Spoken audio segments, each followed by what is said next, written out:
Throughout my 4 years of high school, I've pretty much had the same routine every day at night and before school. Wake up around 6 a.m., find a way out of bed, and get right in the shower. Around 6:30, I have breakfast, followed by brushing my teeth. Then I'm off to school at 7, where I learn for 6 periods until 2:40 p.m. After school, I head off to football or baseball practice, depending on what season it is. On a normal weeknight, I'm getting 6 or less hours of sleep. I have noticed that sometimes in school I can barely stay awake and it is hard for me to focus. Usually I get home from a full weekday around 7 p.m. At night, I struggle to finish my homework, eat dinner, wash up, and work on college applications or scholarships, all while trying to get to bed before midnight. Usually, that does not happen unless I don't get to eat, wash up, or do my homework. Just like any other teen, I enjoy playing video games in my free time as well. Teenagers are living life at full speed, growing, learning, studying, exploding with hormones, learning to drive, and coping with daily pressure and stress. It turns out that they need more sleep than adults to stay healthy and safe and cope with stress.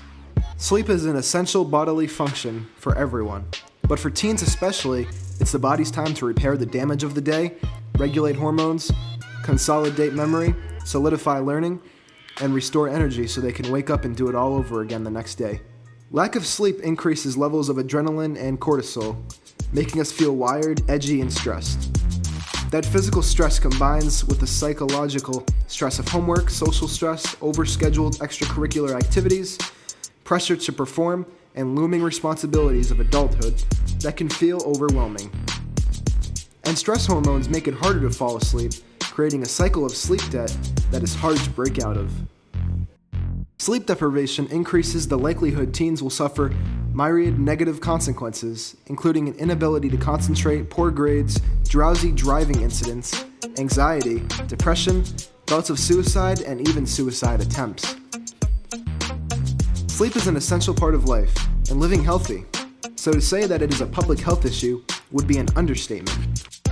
Teenagers need to sustain good sleep to be healthy and grow well, so parents need to make sure they are leaving a good impression and making sure their kids are getting enough hours of healthy sleep.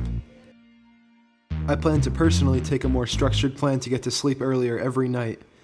If I can successfully begin and continue to get more hours of sleep every night, I believe I can improve my quality of sleep and live a better life.